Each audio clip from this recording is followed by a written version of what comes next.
Хорошо, какие у вас требования? Он на тебя смотрит как идиот и говорит, Чтобы дудело. да. Я не советую такому человеку идти вот в эту область. Не надо идти ни на какие курсы. Это, полный бред. Потому что у них под боком все материалы. А она доходит до их главного конструктора и говорит, так, ребят, нет, стоп, я хотел плиту съема. Блин, а сколько оно может стоить? Уже пугает ваш будущий ответ, да? Если ты хочешь муа, значит, надо говорить муа. То есть он должен пройти через эти этапы. Вообще, конечно, конструктор должен присутствовать на первых испытаниях, так точно. Ну ладно, заказчики все хорошие.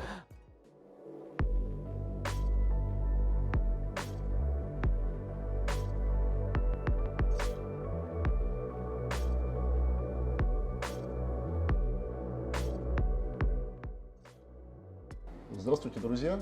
С вами канал Пластмассовый енот. Канал от ИПА и не только. И в этом видео мы продолжаем серию выпусков из компании Европартнер. На этот раз мы расскажем о проектировании пресс-форм. На нашем канале вы уже видели видео о том, как происходит заказ пресс-форм, как рождается концепция изделия, откуда возникают идеи. Также вы видели видео о том, как пресс-форму производят, вытачивают из стали, собирают и так далее. Вот. А в этом ролике мы хотим закрыть пробел и подсветить то, каким образом происходит их проектирование. Мы долго думали о том, для кого это видео, что, наверное, для людей, которые учатся проектировать формы, полезного видео сделать не получится. То есть в одном видео невозможно научить человека стать конструктором. И поэтому решили, что это видео будет, скорее всего, полезно тем, кто эти пресс-формы заказывает, может быть, планирует заказывать, может быть, людям, которые работают в литье пластмасс под давлением, но не связаны с проектированием пресс-форм, и для них это область, которая находится за кадром. То есть люди, которые находятся где-то рядом с этой отраслью, но не видят именно этого процесса. Поэтому в этом выпуске мы хотим показать коротко, как происходит процесс проектирования, чтобы люди увидели то, что происходит у них за кадром. Иннокентий нам в этом поможет.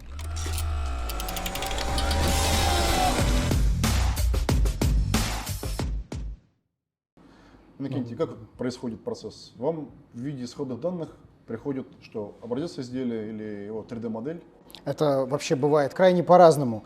То есть все зависит там и от заказчика, и от квалификации людей, которые пытаются заказать деталь, от их там пожеланий. Поэтому это может быть техническое задание может выглядеть вообще крайне по-разному.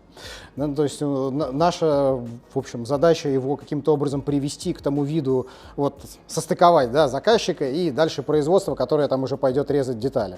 Каким-то образом являемся таким буфером, да, которая каким-то образом выстраивает этот мостик.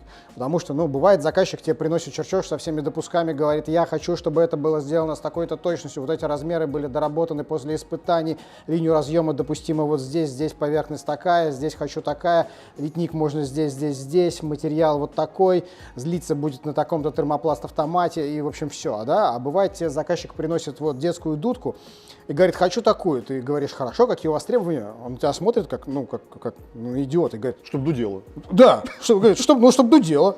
И понятное дело, что с ним обсуждать и говорить, скажите, а толкатели вы на какой стороне хотите, там на внутренней или здесь? А как вы думаете, может рационально здесь уйти от поднутрения, или тут, может быть, мы изменим форму, и это удешевит, или какой вы хотите горячий канал, холодный или горячий, вообще бесполезно. Поэтому тут, в общем, все очень зависит от заказчика. То есть все равно есть какие-то точки, да, которые либо заказчик приносит уже, да, эти какие-то либо контрольные которые точки, мы додумываем либо за потом него. вы уже додумываете, либо с ним согласовываете с заказчиком, если он в этом компетентен, ему это интересно, либо он полагается на вас, и вы это сами проектируете, в общем, запускаете в да. производство. То есть тут, поэтому, в общем, универсальных входных данных у нас нет, да. То есть универсальные выходные данные от нас, это комплект конструкторской документации, который передаешь в производство, и все, производство дальше знает, что делать. Примерно так, наверное, это выглядит. А давайте возьмем какое-нибудь изделие и какую-нибудь пресс-форму, да, и пройдем по этапам ее проектирования. Для примера, какое-нибудь изделие среднесложное или сложное, чтобы рассказали, как происходил этот процесс. Я ничего не знаю про пресс-формы, но хочу контролировать каждый этап, чтобы вы мне высылали все на согласование, каждый этап. Чтобы я кивал головой, либо говорил, нет, хочу по-другому. Вот, вот у меня есть такое. Ну, так нет, все будет просто. Там, смотрите, все зависит от того дальше, что вы можете оценить. То есть, ну, идеально для нас, конечно, если мы делаем вам чертеж, ставим все допуски, говорим, вот чертеж, вот здесь будут такие литьевые дефекты, здесь будет линия разъема, здесь будет там точка впрыска. Ну, вот это двухкомпонентное изделие там, да, там. То есть здесь там возможен там небольшой облойчик, там вот в этом месте стык пластиков, здесь там вот в этом месте, вот здесь там что, следы от толкателей, линия разъема уже говорил. Тут еще внутренняя резьба, да, скажем, вот раз вы хотите вот внутреннюю резьбу вот в этом месте, нам еще надо будет делать вот в этом месте, да, чертежик вам отправили, вы его посмотрели, подписали нам, и мы счастливо уже делаем. Вот. На чертежике уже будут моменты, как вы сказали, где Да, дефекты, там микроблочки, Все, то есть, толкатели. в принципе, уже вот на этом этапе мы стараемся все прописать. Конечно, все прописать бывает невозможно. То есть вот литьевые дефекты, их невозможно предугадать. Мы вот, например, нам заказчик, да, приходит, говорит, вот хочу вот такой шарик, да. Пока мы его не отлили, я вообще не верил, что реально это сделать. То есть вот что реально сделать целиковый шарик из... Прямо целиковый? Да, что вот этот целиковый шарик, что он получится без утяжки и вообще... А он получился вообще без проблем. То есть вот мы заказчику говорили, блин, ну мы попробуем, но мы не знаем, но мы вообще не знаем, в какие допуски мы попадем, а он вот получился без проблем. А бывает вот детали, да, ты их делаешь, вроде как она должна получиться вот хорошая, и с ней все должно быть хорошо, а тут раз, и вот вылезает утяжка. И ты заказчику о ней не сказал, и он такой, блин, нет, ну мне не нравится. И все там, куча доработок, как это исправить, увеличение литника, согласование замены материала. И, в общем, понеслось. На этапе проектирования, анализа программа не покажет, что здесь будет именно вот такая утяжка. Она показывает это только, знаете, в этих самых, в демо-роликах, когда рассказывают о том, ну, как круто она все показывает. Ну, вот. То есть в реальности вы не знаете, где будут точно дефекты, если только вы не делали кучу похожих, прям максимально похожих. Да, из опыта мы догадываемся.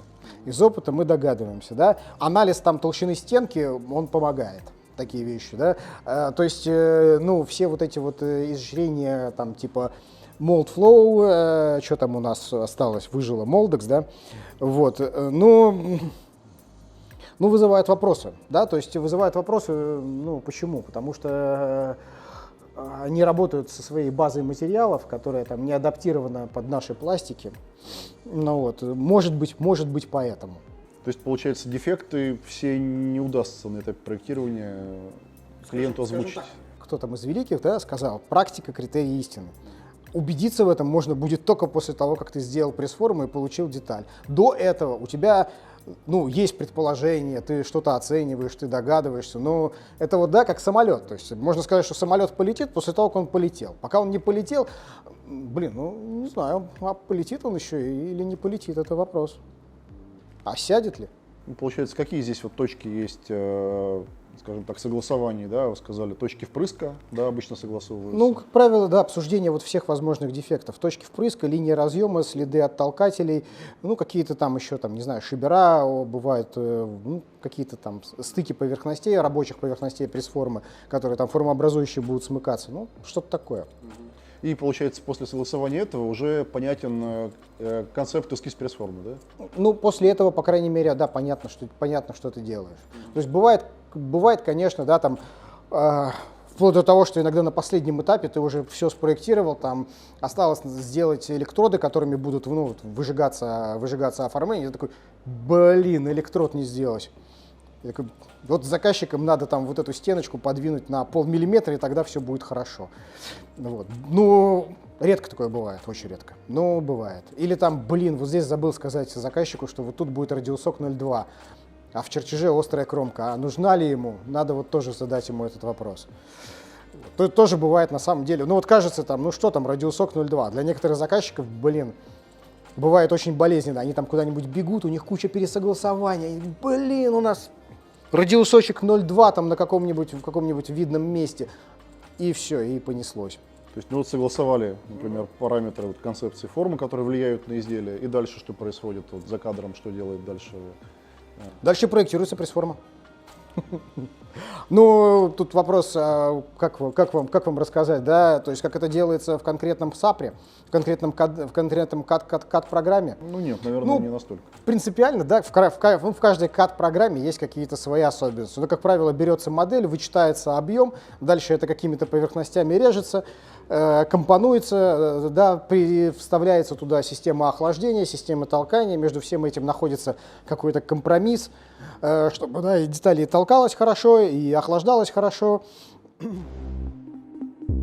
А на каком этапе, например, какие-то конструктивные моменты вот определяются, какие стали будут, там, какие будут там, пружины использоваться, да, там, будет ли это там, обойма и там, одна матрица, или это будет там, сменные матрицы, несколько обоим. Это на этапе концепта делается? Ну, на самом деле, материалов у нас, наверное, там вот по пальцам одной руки вообще можно перечислить, которые мы используем, которые на сегодняшний день доступны, которыми мы пользуемся. Поэтому, в общем, ну, в большинстве случаев формообразующие это любимая жаропрочка 4Х5МФС или иностранная 2344. Ну вот, а все остальные, там плиты пресс-формы 45-я. Ну, если заказчик хочет что-то там очень прочное, ну, можно сделать ему из какого-нибудь европейского аналога 40Х. Да, там типа 2311. Вот. Это вы на самом старте определяете или уже Это практически как бы, как у нас, нечто типа нашего стандарта. Ну, в общем-то, не только нашего, наверное, 90%, кто делает пресс-формы в России, пользуются этими сталями. Но, в общем-то, и не в России. Китайцы пользуются примерно таким же набором сталей. То есть, да, 45-я, вот, жаропрочка 4Х5МФС, она же 2344, она же китайская Х13 на оформление. Ну и, возможно, на какие-то там подвижные части, подверженные трению, там какая-нибудь экзотика типа ХВГ или 2842, которую там можно закалить до 58, которая подольше поработает. Ну и на самом деле, по большому счету, ну в лучшем, ну там еще может быть У8А, какой-нибудь тоже аналог на литниковую втулку, и все. На этом вся вот эта вот линейка сложных сталей, она заканчивается. Из чего наш поставщик делает пружины, ну, если честно, мне неизвестно.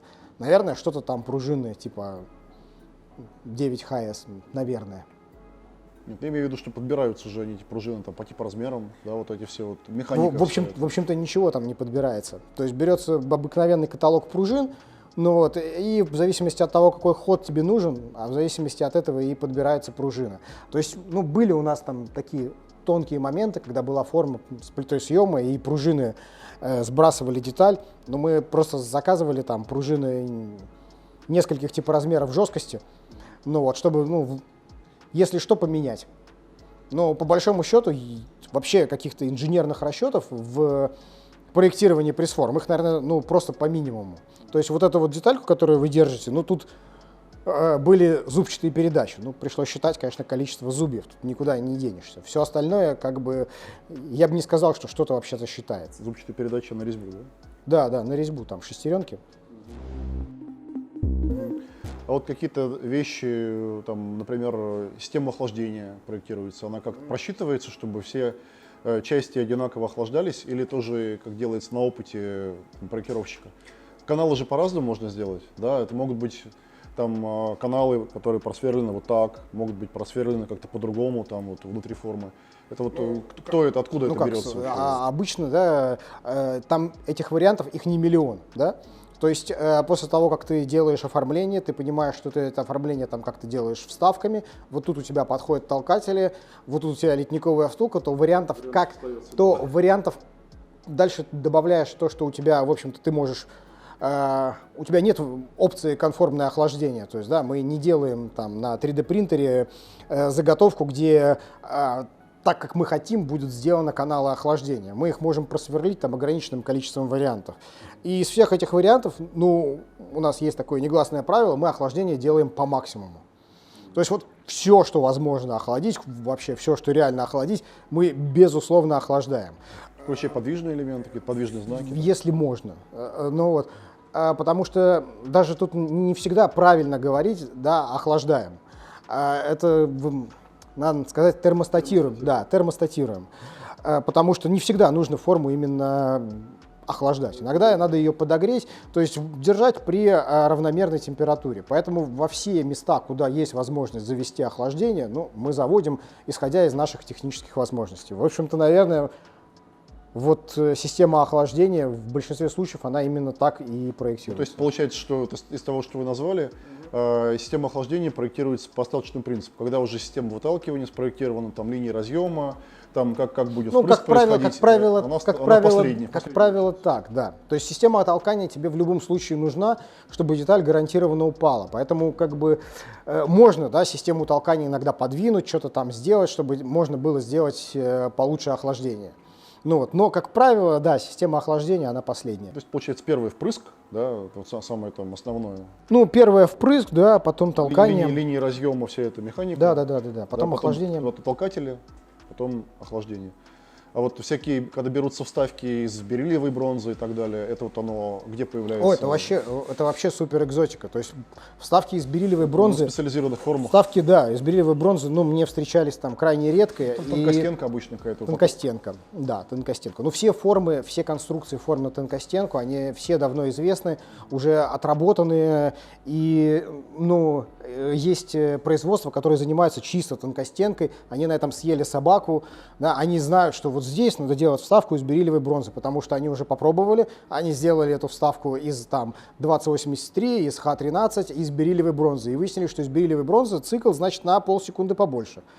Ну, я не знаю, честно говоря, софта, который позволит это просчитать и сказать, что, вы знаете, цикл вот из бериллиевой бронзы будет на полсекунды побольше. А с точки зрения экономики, насколько я знаю, на тонкостенку полсекунды на цикл — это очень даже такой хороший результат. То есть, получается, охлаждение тоже так в программе особо не просчитаешь. Ты просто сверлишь максимально каналов, где можно, и потом уже думаешь, там, насколько надо, там, гребенкой регулируешь, насколько интенсивное охлаждение. Ну, не всегда гребенкой, термостатом. Термостатом. Да, ну, да, вот исходя из там моего... То есть никто это не просчитывает в программах, да, что вот нужны каналы, вам не хватает, тут сверлите канал. Программа Ну, это не говорит. на самом деле, как бы, можно это сделать, можно это просчитать, сделать эти веселые картинки, показать заказчику, сказать: ребята, вот смотрите, какие мы молодцы, значит, мы вам предлагаем, вот, значит, нам программа показала, что, значит, если система охлаждения будет вот такая, то мы, значит, вы сэкономите там на 2 секунды. Из-за этого мы хотим поднять там вам цену на пресс-форму на 30%. Ну, вот и никаких других вариантов, зачем делать вот эти вот расчеты, убивать там на это 2-3 дня на то, чтобы загнать это в программу, как-то это смоделировать и все вот эти отчеты сделать, в каком-то форме это показать, я не что нерелевантно, далеко не на 100% вот эти все расчеты. Ну, нет, релевантно, времени цикла, то есть там. релевантно, ну нет, совсем нет. А как же с расчетами по болт-флоу, по проливаемости? Там это более целесообразно? Ну, смотря, что вы хотите. Тут, видите, смотрите, когда вы считаете, у вас должна быть какая-то цель расчета. Что вы хотите просчитать? Прольется, не прольется, будут дефекты или нет? Прольется, не прольется, это вообще непредсказуемо с точки зрения mold flow, потому что тут вам нужно конкретный пластик. Ну вот, найти, как бы, чтобы вот его физмехи были сняты в mold flow. Ну, и тогда вы можете еще как-то быть уверены, что, ну, скорее всего, вот, ну, она вам показала что-то правильное. А когда вы берете какой-то там абстрактный там полипропилен и говорите ей: блин, там, хочу пролить, ну, на самом деле, у меня было несколько примеров, вот, я знаю, когда mold flow помог. Да, то есть боролись, пытались понять, почему деталь не льется, прибегали к помощи mold flow, и он говорил: ребят, так у вас давление там 3 мегапаскаля. У вас просто механодеструкция идет. Ну вот, и да, действительно, тогда как бы работали над тем, чтобы там какие-то стеночки сделать потолще, ну вот, чтобы материал все-таки затек. То есть mold flow это, ну, не для каждого проекта must-have? Да, нет, безусловно. То есть, ну, бывает там, да, вот какие-то там детали, где, ну, неплохо бы его сделать, да, постелить себе соломки, чтобы потом не сказать там: но когда тебе заказчик приносит деталь, в большинстве случаев реверс-инжиниринга, ты понимаешь, что эту деталь, ну, уже как-то сделали. Ты понимаешь, где у нее стояли толкатели, ну вот, как у нее там сделано оформление, и ты понимаешь, что через эту точку впрыска эта деталь залилась. Какой смысл делать mold flow при реверс-инжиниринге, ну вот, полном, я вот вообще не вижу. При новой детали, да? имеется в Да, виду? при новой детали. Когда вот там у тебя толщины стенок, ну, бывает неплохо посмотреть там вот запирание воздуха, да, куда он замкнется. Но это тоже, это непонятно где-то в процентах 10 в лучшем случае. Я вот уже за последние, наверное, 5 лет не помню, чтобы я что-то, ну, вот у меня была реально необходимость обратиться к этим программам. И что-то там случилось, да, такое непредсказуемое, чего мы не ожидали, и думали, блин, надо было просчитать. Слушайте, а на каком этапе вот берется размер формы, да? Потому что часто бывает, по крайней мере, с китайскими формами, если брать какой-то там, ну, например, эконом-сегмент, где не под 2D работают, да, знаете, китайцы, допустим, а по 3D работают, без чертежей, там, да, ты там в ТЗ пишешь, рассчитываешь одни габариты формы, там, вроде бы по изделию кажется, что форма должна быть там полметра, допустим, да, по габаритам. Тебе приходит потом там 3D-формы, да, она, допустим, 80 сантиметров. И вот откуда, когда вот берется вот именно размер пакетов, которые используются в форме, это на каком этапе выбирает Ну, конструктор? на самом деле он примерно понятен после того, как у тебя есть изделие и количество гнезд. Его уже, в принципе, можно оценить какой-то плюс-минус. Вот. А окончательное берется, естественно, после того, как ты уже полностью спроектировал пресс-форму. Но после этого. Поэтому мы, на самом деле, с заказчиками, кроме вот чертежа изделия, мы еще частенько подписываем чертеж сборочный. То есть после того, как сборочный чертеж готов, Сборочной формы или сборочной изделия? сборочный чертеж пресс-формы. Пресс-формы. Да, то есть, чтобы, ну, заказчик, несмотря на то, что мы в ТЗ там просим, чтобы он там и ТПА указал, там вот все эти вещи мы обговариваем, там, как система толкания будет устроена, как охлаждение будет подходить, все равно бывают какие-то, ну, тонкие моменты, что там, не знаю, там заказчик сказал, блин, у меня спецсопло, я забыл вам сказать, оно у меня не лезет вот в вашу пресс-форму. Поэтому мы предпочитаем подписать с ним сборочный чертеж, ну, чтобы он и сам посмотрел, и потом к нам Перед вопросов не запуском было. сталь, соответственно. Ну, сталь уже, как правило, заказана. Ну, как на самом деле, вот на этом этапе еще возможно внести какие-то коррективы, они не будут сильно болезненны. То есть, получается, точные габариты формы на начальном этапе установить сложно. Плюс-минус. Да, Но на самом деле, точно, а с какой точностью вам надо вот их установить? Ну, плюс Точность, чтобы в ТПА влез, если там ну, ТПА человек покупает, там 200 тонн. Ну, понятно, но с этой точки зрения вы установите. Плюс-минус там 50 миллиметров вы установите. Ну, то есть это во власти конструктора, да, как-то спроектировать форму так, чтобы она была чуть более компактной, например, да? Можно. Да, Элемент если ты разместить. понимаешь, что, блин, эта пресс-форма должна впихаться там вот на такой-то станок, у тебя есть там расстояние между колонками, есть сетка машины, естественно, ну, есть какие-то исчисления, вот, которые можно сделать. Можно там, например, пресс-форму там по частям на станок ставить. Сначала подвижку завел, развернул, потом не подвижку, завел, развернул. Но заказчики часто согласовывают именно вот сами дизайн формы, вот как вы говорите, сборочные чертежи? Ну, бывают вопросы, бывают такие, ой, ребята, мы там забыли вам сказать, мы штуцера хотим другие под воду. Вот. Или там скажут, слушайте, а мы забыли, там хвостовик должен быть не такой, вообще нам его уберите, сделайте там отверстие под резьбой М16, мы свой вкрутим. Или так, типа, вот, там, что там за датчики у вас висят? Ну, бывают вопросы. Вообще, чаще всего из-за чего приходится форму там менять, когда вы там сделали первый проект, и потом вот... Ну вот недавно было, то есть заказчик, вроде как мы дали ему коммерческое предложение, сказали, съем изделия толкателями. Ну окей, заказчик, там, директор подмахнул, все хорошо, мы дальше запустили, делаем.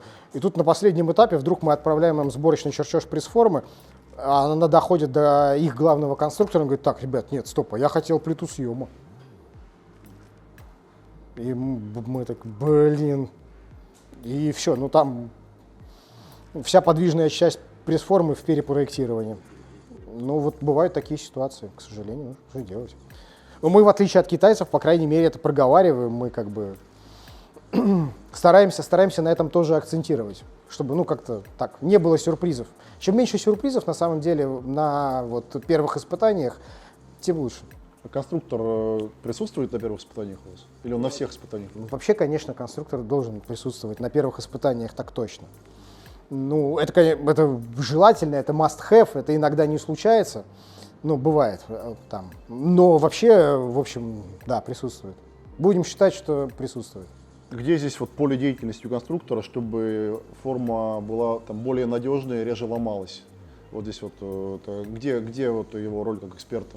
Ой, там много получается. Там, получается, там надо думать и как технолог, который будет эти детали делать, и как наладчик, который будет эту пресс-форму эксплуатировать. И, в общем, не знаю, там, как термист, который будет заниматься термообработкой. Там много чего получается. То есть это все находится в компетенции конструктора? Ну, тут, в общем, да, надо представлять весь жизненный цикл пресс-формы. От момента ее изготовления до момента ее, когда она вот уже там миллион циклов сделает на станке, и нужно будет ее каким-то образом ремонтировать. То есть, насколько я понимаю, чтобы обеспечить форму надежности, чтобы правильно спроектировать, конструктор должен быть еще и технологом, и немножко инженером, да? Он должен быть и технологом, да, там, и фрезеровщиком, и эрозионистом, и литейщиком.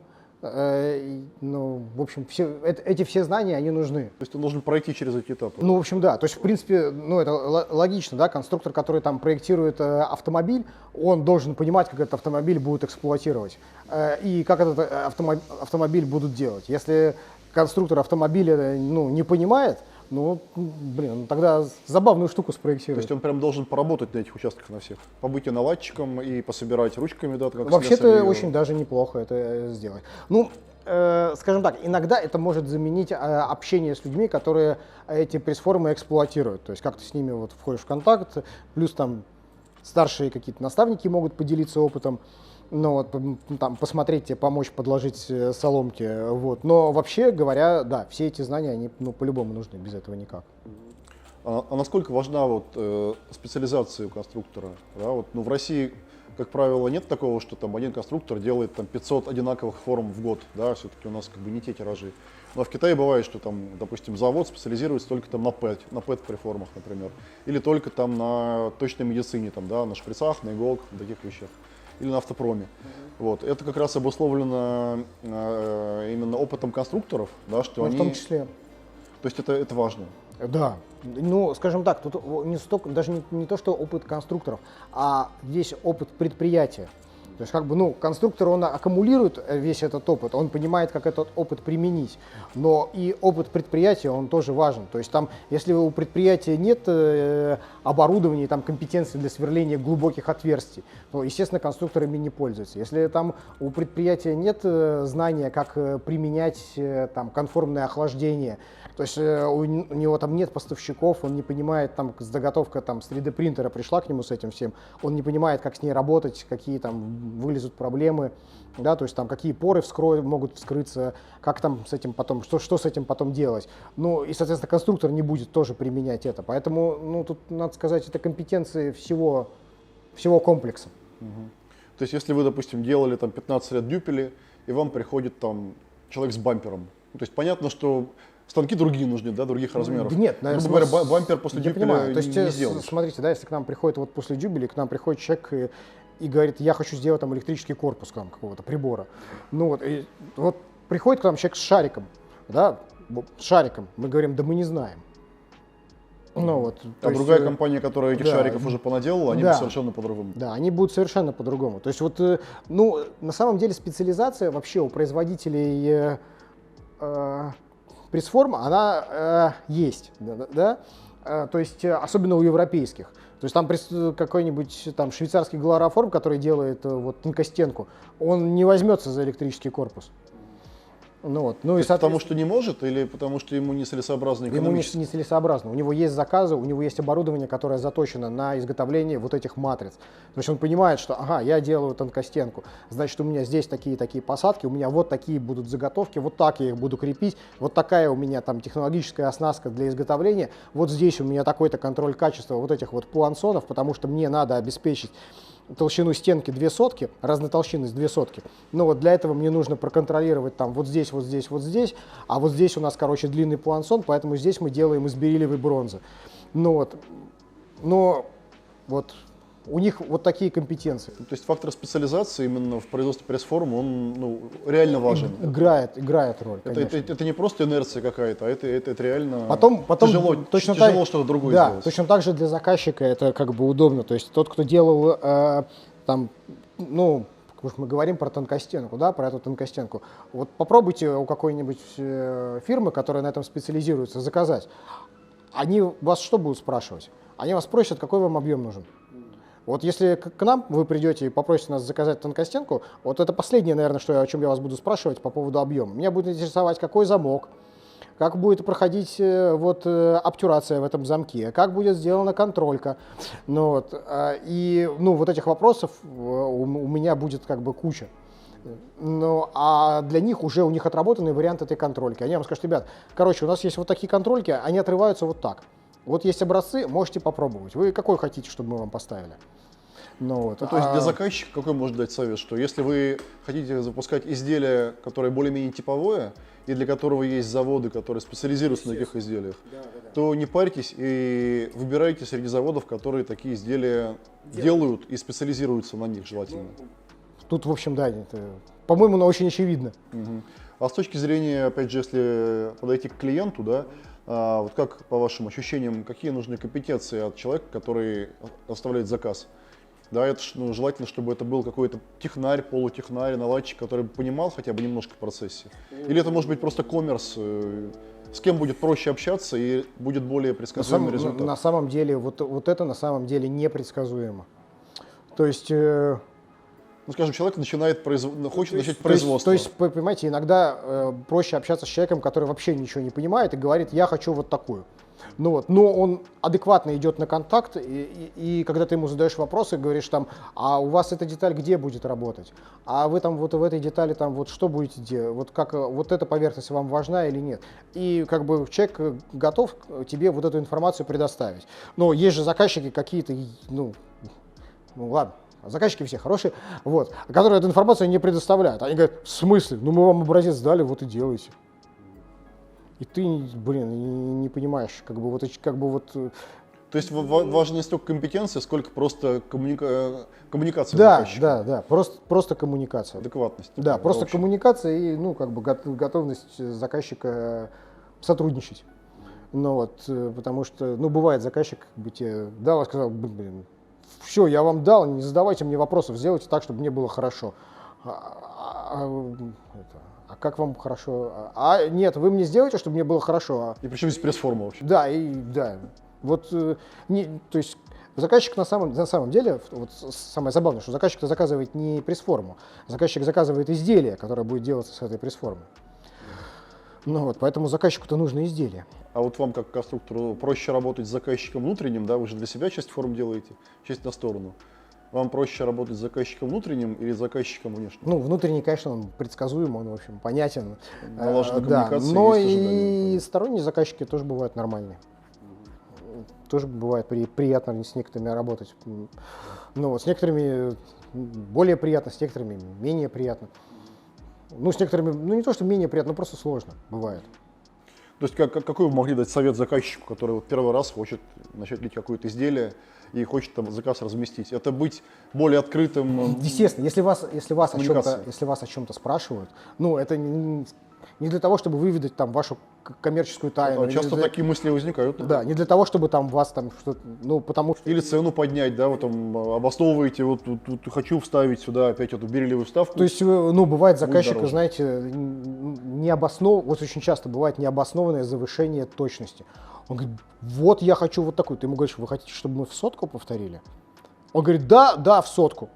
В пластике. Да, и ты ему, естественно, вкатываешь там ценник там такой-то. Он говорит: а что так дорого? Я ему говорю: так вы сотку попросили, мы все размеры будем делать в припуске, потом будем проводить испытания, потом эти размеры замерять, потом будем по соточке доводить оформление. Он говорит: так мне вот это вообще не важно. Друг мой, так вы об этом сказали. Поэтому, да, тут даже если вы занимаетесь реверс-инжинирингом, надо понимать, что вы изделие никогда не повторите 100 в 100, 100%. Никогда такого не будет. Это все равно будет новое изделие. И информация о том, что вы от него хотите, от этого изделия, как оно будет работать, чтобы вам вот именно обеспечили то изделие, которое будет работать так, как вы хотите.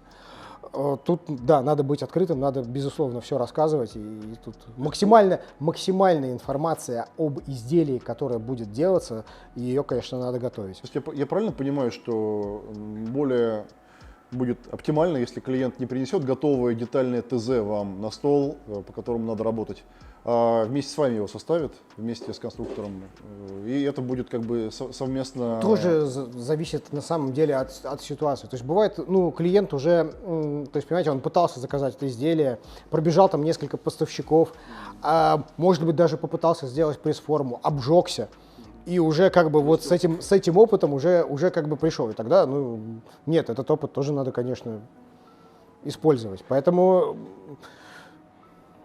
наверное, нет. Так однозначно ответить тоже на этот вопрос невозможно. Ну, то есть не пытаться излишне конкретизировать ТЗ там, где нет опоры, да? Нет, смотрите, то есть пожелание, если вы понимаете, что ваше пожелание обосновано, конечно, его надо писать. То есть если вам нужно вот эту поверхность сделать в сотку, значит, об этом надо сказать. Если вам эта поверхность не нужна, ну, об этом тоже надо как бы сказать. Что вот это важно, и это не важно. То есть вот понимать, что типа ты придешь вот и скажешь, хочу, чтобы дудела, но тебе сделают, что дудела, но, возможно, она вот будет дудеть не в ноте фа, а будет уходить в диез. Это вот такой вопрос. Ну, по крайней мере, у китайских производителей пресс-форм есть как бы два подхода к проектированию. Да? Либо они заказчику предоставляют только 3D, и, я так понимаю, 2D у них, он, в принципе, отсутствует вообще в производственном процессе. Либо они используют 2D и заказчику его предоставляют. Вот с точки зрения проектировщика, вот как это, где отличается этот процесс? Что вот кто-то работает с 2D, а кто-то без 2D. Это как это по-разному проектируется или в чем различие? Ну, тут скажем так, а если ты можешь работать без 2D, безусловно, ты будешь работать без 2D, потому что 2D занимает время. Вот. Если ты не можешь работать без 2D, у тебя техпроцесс построен на то, что тебе нужны чертежи, тебе, ну, людям надо знать, какие допуски там стоят на деталях, какой точностью их делать. То есть это от заказчика зависит? Если заказчики требуют? Нет, это зависит от твоего производства. То есть если у тебя производство заточено так, что, там, не знаю, человек открывает модель, и он понимает, что делать с деталью, ну, тогда ты можешь работать без 2D. Если у тебя производство не понимает, ну, тогда тебе надо делать чертежи и рассказывать, с какой точностью какая поверхность должна обрабатываться. Там пуансон с такой-то точностью, это там так, это так. Вот, в общем-то, наверное, разница. То есть это зависит от того, как выстроен техпроцесс. Ну, то есть есть ли какая-то четкая взаимосвязь, что те, кто работают с 2D, у них форма более точная, более технологичная, более качественная, чем у тех, кто работает только по 3D? Или нет такой взаимосвязи? Ну, нет. Такой прямой взаимосвязи нет. Косвенно, когда у тебя есть 2D, ну, у тебя там есть дополнительная информация по тому, как эта деталь, с какой точностью она делалась. Поэтому, ну, еще вопрос, а сделают ли тебе так, что у тебя вот эта деталь, да, которую тебе сделали, вот там, вот, что там, обойма какая-то открыта, вот что эти допуски, они будут именно такие. Что в процессе изготовления у изготовителя не выяснится, что он там, он этот размер просадил, поэтому он его сделал не по чертежу, а в той детали там добавил где-нибудь, или там переделал что-нибудь, или там обойму какую-нибудь обнизил, или там толкатели сделал подлиннее и с брусков не стал шлифовать. Вот нет никакой корреляции на самом деле. То есть может быть 2D, а при этом точность все равно может плавать и не соответствовать вообще, допускам, которые в 2D указаны? Вообще не. Вот это не является критерием. То есть это тут, скажем так, ответственность производителя пресс-форм. То есть, ну, это можно каким-то образом, да, отслеживать, если ты, например, по каждой детали у производителя запрашиваешь отчет об измерениях. И они тебе там, например, отчет скима выдают по каждой детали. Ну, скорее всего, они тогда его на самом деле делают, меряют, ну, как бы вот. Ну, я видел китайцев, которые это делают, но они, стоят не дешевле немцев. Поэтому, на самом деле, наверное, ну, с китайцами как работать? С ними надо ехать на фабрику, брать с собой переводчика, и выяснять, что они вас привели именно на ту фабрику, на которой они будут это изготавливать, и что вообще эти китайцы к этой фабрике имеют какое-то отношение. Но Вот, в общем-то, и все. Потом, ну, на самом деле, смотрите, с китайцами же как? То есть вот можно, например, что сравнить? Стоимость работы квалифицированного специалиста в России, час работы, да, и час работы квалифицированного специалиста в Китае. Если вы наведете эти справки, вы по странному стечению обстоятельств выясните, что в России уже немножко как бы стоит дешевле. Ну вот, Китай может быть интересен только за счет своих объемов, за счет того, что у них больше производства. И нет, даже не ну да, специализация и то, что у них там вот все, что тебе надо, находится в соседнем дворе и лежит, ты пошел, взял, купил это и пошел дальше делать. Вот за счет этого, в общем-то, Китай на сегодняшний день выигрывает. Ну вот, поэтому если, например, вы там пытаетесь, оцениваетесь, вот, где бы изготовить пресс-форму, да, там сделали запросы в несколько производств в России, и тут вам в Китае кто-нибудь бах и дал цену значительно дешевле, есть серьезный повод задуматься, потому что качественный Китай, он стоит очень сравнимо с, в общем, качественным производством изготовления пресс-формы в России. Ну вот, как бы не то чтобы я рекламировал, но сейчас это так. То есть где-то году, наверное, вот в 2010-2012 хороший Китай стоил процентов на 40 дешевле, чем хорошая Россия. Где-то так. Сейчас мы практически сравнялись. Это если мы сравниваем одинаковый конструктив, одинаковые материалы, да, одно ТЗ. Да. Одинаковую термообработку. То есть, ну, не надо думать, что там китайцы боги. Китайцы, скорее всего, будут побыстрее шевелиться. Ну, потому что у них под боком все материалы.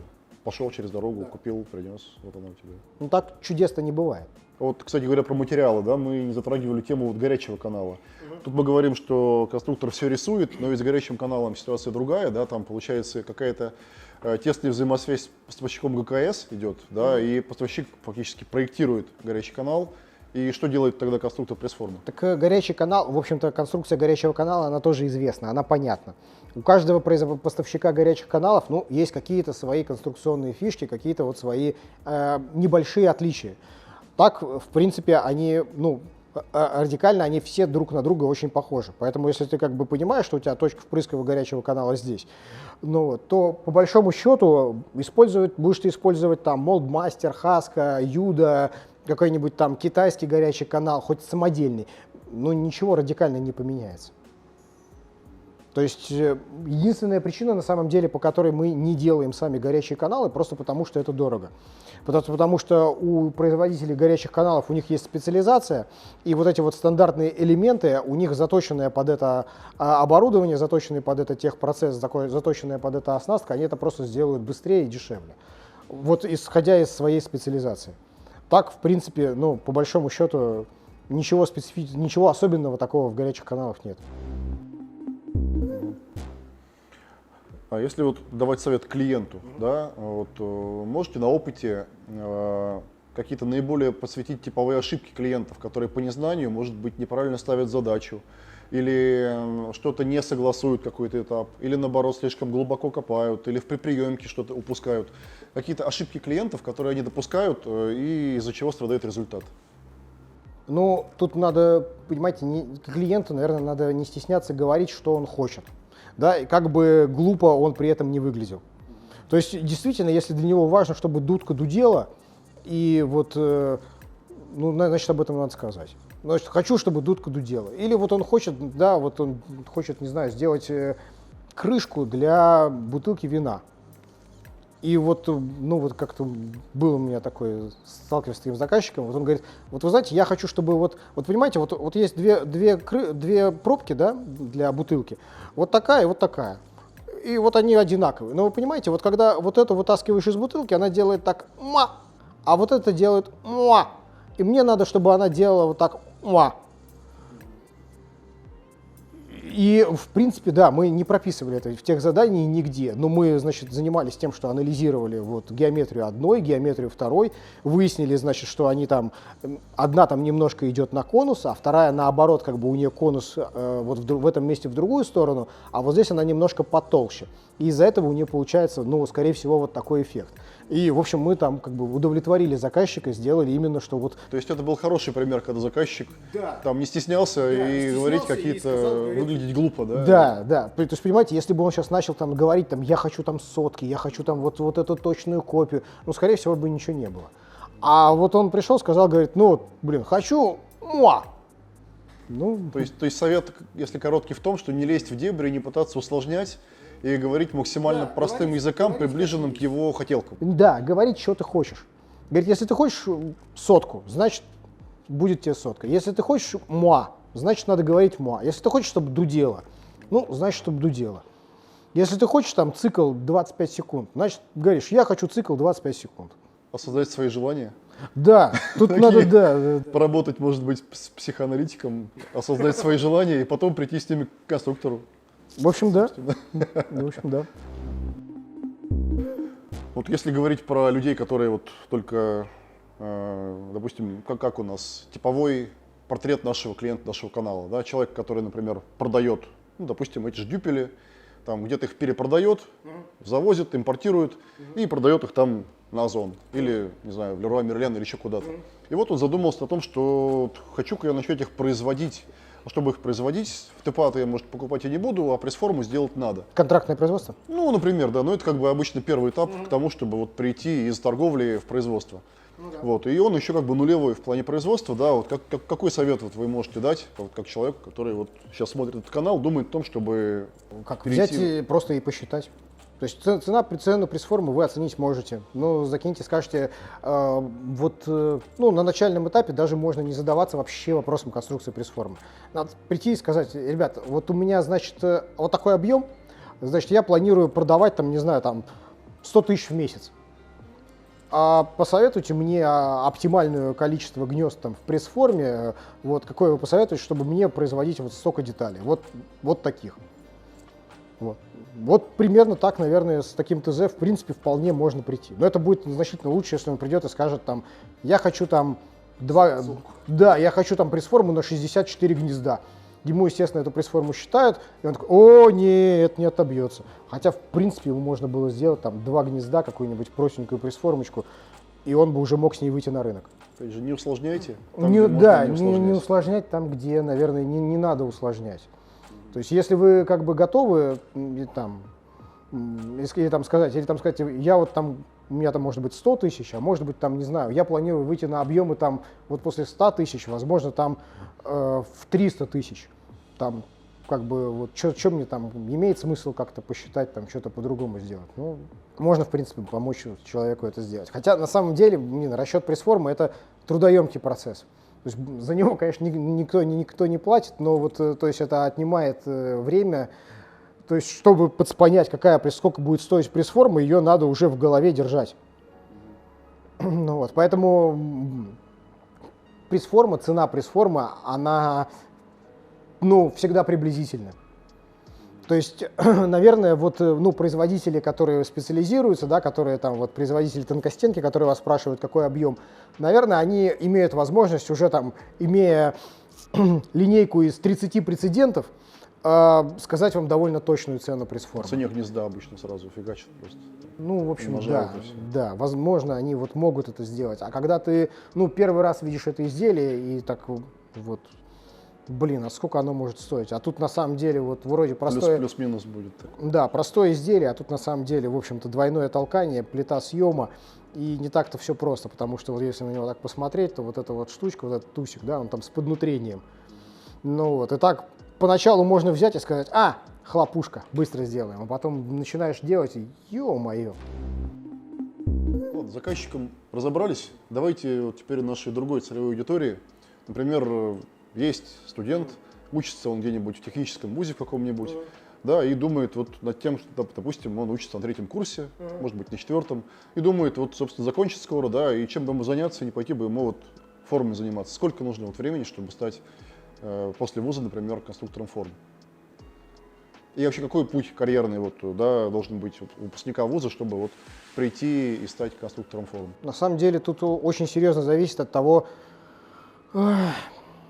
Ну, да, мы же с вами проговорили, какими знаниями, вообще компетенциями должен обладать конструктор. Что он должен знать это. Меня уже пугает ваш будущий ответ, да? Но тем не менее. Он должен знать это. То есть дальше вариант, либо он эти знания идет и добывает сам, да, то есть он идет и устраивается слесарем, работает там полгода слесарем, идет осваивает там фрезеровку, полгода работает фрезеровщиком, ну вот, потом там идет, работает наладчиком ТПА, ну вот, осваивает, значит, все вот эти моменты, потом учится рисовать на компьютере. Ну, в общем-то, и все, наверное, этих знаний ему хватит. И вот для этого не надо высшего образования. То есть это большое заблуждение. Ну, вам не нужны интегралы, да, вам нужны минимальные знания о допусках и посадках, на самом деле на уровне, вот, наверное, методички страниц 20. Вот, ну, минимальные знания ЕСКД. То есть больше опыта. Ну больше вот, и практический опыт. И, в принципе, вам этого будет достаточно. И сколько лет? Ну вот, я вам сказал, сложный путь, да. На самом деле, при большом желании, если есть желание, если, ну, скажем так, вот, приводите человека и говорят, я хочу, чтобы вы его научили, и он стал конструктором. Но если он не идиот, наверное, через месяц он будет рисовать пресс-формы. Через год он уже сможет, ну, что-то делать, ну, вполне спокойно сможет работать самостоятельно. Ну, это, понимаете, это полный ноль. То есть это человек, который не знает, что такое термопласт-автомат. Да, это человек, который не понимает вообще, что такое пресс-форма и зачем она раскрывается. Ну вот. Но я не советую такому человеку идти вот в эту область, она довольно узкая. То есть если вы не являетесь студентом специализированной кафедры, которая вот готовит там переработчиков пластмасс, ну, наверное, странный выбор. То есть вот, надо все-таки туда попадете. если вы человек новый и учитесь, лучше все-таки идти от технологии, не от того, что ты научился пользоваться там солидом или автокадом, а идти от технологии, от того, чтобы узнать, как работает литье пластмасс, как работает слесарка, безусловно. как работает Ну, нет, на фрезеровка. самом деле, если человек не может самостоятельно научиться рисовать на компьютере, ну, наверное, ему не надо быть конструктором. То есть сейчас, в общем-то, достаточно интернета, там, Ютуба и желания научиться, и ты освоишь любой саппор. Не надо идти ни на какие курсы. Это, ну, полный бред. Учиться курсы по, там, не знаю, SolidWorks, Unigraphics, ну, это тоже полная ерунда. Не ходите туда, не занимайтесь этим никогда. А куда ходить? А идите в YouTube, качайте Help, читайте, и прибудет с вами сила. В общем, самообразование тут, на мой взгляд, самый правильный путь. В общем, личная мотивация, самообразование, самообучение. Да, и вы это освоите. И то есть, эмпирический опыт. если вам нужен наставник, который вам будет рассказать, вот так нарисуйте эскиз, вот так вытяните бабышку, значит, вот так сделайте сборку, ну, скорее всего, вам не надо этим заниматься. Вот. Я надеюсь, что нашим зрителям этот длинный диалог был столь же интересен, сколь был интересен и мне. Если это так, то, пожалуйста, не забывайте, поддерживайте наш канал. Донатов не просим. Просто поставьте лайк, нажмите подписку. Ну и напишите в комментах вообще, что вы думаете вот про этот наш длинный диалог. Хотели бы вы стать конструктором форм? Пробовали ли вы заказывать формы в Китае или в России? Какие были у вас проблемы? Ну или вообще напишите о том, какая у вас погода за окном, какое у вас настроение. Мы будем рады и, может быть, даже вам ответим, скорее всего. И главное, помните, профессионалами не рождаются, профессионалами становятся. Спасибо, Иннокентий. До новых встреч, дорогие друзья.